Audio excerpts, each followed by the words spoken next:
शुक्र करो हमारी सरकार नहीं है। एक मिनट सुधांशु भाई, आपकी सरकार नहीं है वरना नहीं, आपकी सरकार में सारे अंदर होते जो लड़ाई करवा रहे हो समाज में। ये भाई अगर हमारी सरकार होती और ऐसी यात्राएं निकलती जिससे समाज में विघटन होता तो चाहे ये हो और चाहे इनसे ये आचार्य दीपांकर, चाहे इनसे प्रेरित बाबा बाबा लोग हो, एक्शन तो होता। एक्शन होता क्या होता है? गिरफ्तार होते। अरे बाबा एक्शन लेते, लीगल एक्शन लेते। जो पहले छोड़ो, सर तन से जुदा नारा लगा था, एक्शन लिया था? क्यों नहीं? बोलो, बिल्कुल सर तन से जुदा नारा लगा था, एक्शन लिया था? नहीं लिया था।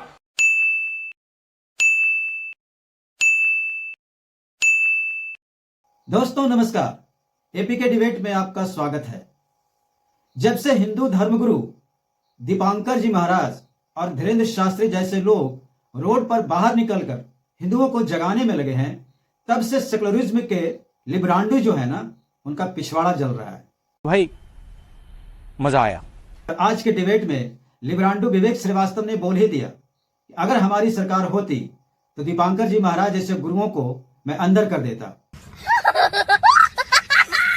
इनकी मंशा को समझिए, हम अभी भी प्याज और पेट्रोल पर अटके हैं।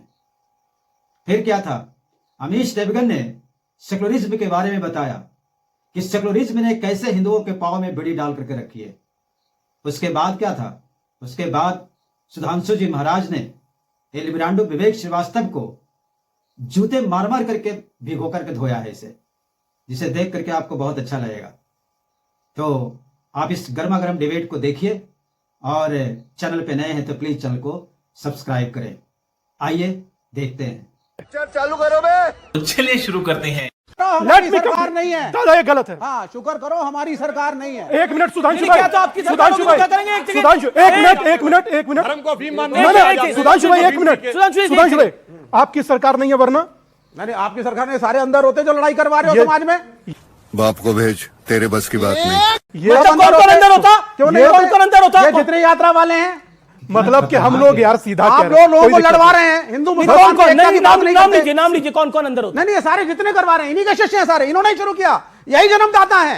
ये तो खड़े हुए हैं। मतलब आप कह रहे बागेश्वर में इनके देखा देखी ही शुरू किया है। बड़ी बात बोल रहे हैं। एक सेकंड बताता हूँ।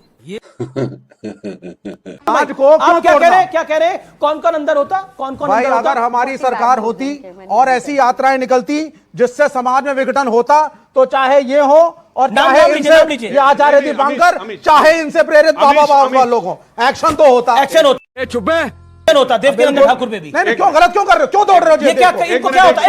क्या होता है? ये गिरफ्तार होते हैं। अरे बाबा हमारे मतलब आपको मत सिखा। एक्शन लेते, लीगल एक्शन लेते। जो सही है, ये कर भी चुके हैं ऐसा। पहले छोड़ो, सर तन से जुदा नारा लगा था, एक्शन लिया था? क्यों नहीं? बोलो, बिल्कुल सर तन से जुदा नारा लगा था, एक्शन लिया था? नहीं लिया था। उल्टा परमिशन दी थी कि पीएफआई वाले वो निकालेंगे, रैली निकालेंगे। बोलो, मारो मुझे, मारो मुझे, मारो नहीं, ये मजाक हो रहा है। करते तो अलग, जो किया उससे शांत होइए। मुझे जवाब दे दीजिए। कांग्रेस से लिया था? सुधांशु इन्होंने बोला कि इन्होंने बोला कि चाहे बाबा बागेश्वर हो, चाहे स्वामी दीपांकर हो, चाहे देवकीनंदन ठाकुर हो, वो गिरफ्तार होते अगर हमारी सरकार। नहीं, इनकी सरकार यह है, मैं कहता हूं कोई भी जाके चेक कर ले। 2007 में मिस्टर चक्रवर्ती इनके मिनिस्टर थे ट्रांसपोर्ट के, पश्चिम बंगाल की सरकार में। वो केवल दक्षिणेश्वर काली में जाके पूजा कर लिए थे, तो प्रकाश कारत ने उनके खिलाफ डिसिप्लिनरी एक्शन कर दिया था कि आप कम्युनिस्ट हैं, आप जाकर कैसे कर सकते हैं किसी मंदिर में पूजा, मगर उसी कम्युनिस्ट पार्टी पीरजादा अब्बास सिद्दीकी के पास जाती है, कोई नहीं होता। आपने किसी कम्युनिस्ट नेता की पूजा करते हुए फोटो नहीं देखी होगी, मगर रोजा अफ्तार की दावतों में खूब फोटोएं देखी होगी। कौन है ये लोग, कहां से आते हैं? लेकिन अब मैं एक चीज बताता हूं। सेक्युलरिज्म के जिस खेल में देश को दशकों से घुमाया जा रहा है, आज उसकी कड़वी सच्चाई देश के सामने आना और रखना बेहद जरूरी हो जाता है व्यूअर्स। इसलिए अगले 7 सेकंड में मेरी ये बात को ध्यान से सुनिए। इस देश में प्लेसेस ऑफ वर्शिप एक्ट का काफी जिक्र होता है। इसे 1991 में लागू किया गया था और उस वक्त देश में कांग्रेस की सरकार थी। बात तो सही है। सही पकड़े हैं। नरसिम्हा राव उसके प्रधानमंत्री थे। इस एक्ट के मुताबिक 15 अगस्त 1947 को देश में धार्मिक स्थल जिस भी स्थिति में है उसकी वही स्थिति बरकरार रहेगी, उसमें कोई बदलाव नहीं हो सकता।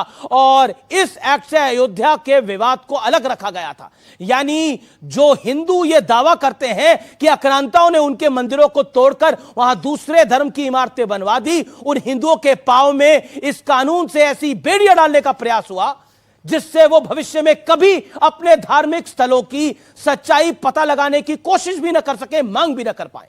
और दूसरी तरफ 1995 में और 2013 में कांग्रेस की सरकारों ने वक्फ एक्ट में बदलाव किए जिसकी वजह से उसकी ताकत असीमित हो गई। इन बदलावों के बाद वक्फ बोर्ड किसी भी संपत्ति पर अपना हक जमा सकता है, जता सकता है और उनके दावे को कोर्ट में चुनौती देना लगभग नामुमकिन है। सोचिए ये कैसा सेकुलरिज्म था। और इन सेकुलर सरकारों ने हिंदुओं को तो प्लेसेस ऑफ वर्शिप एक्ट दिया था और दूसरी तरफ वक्फ का एक्ट दिया था।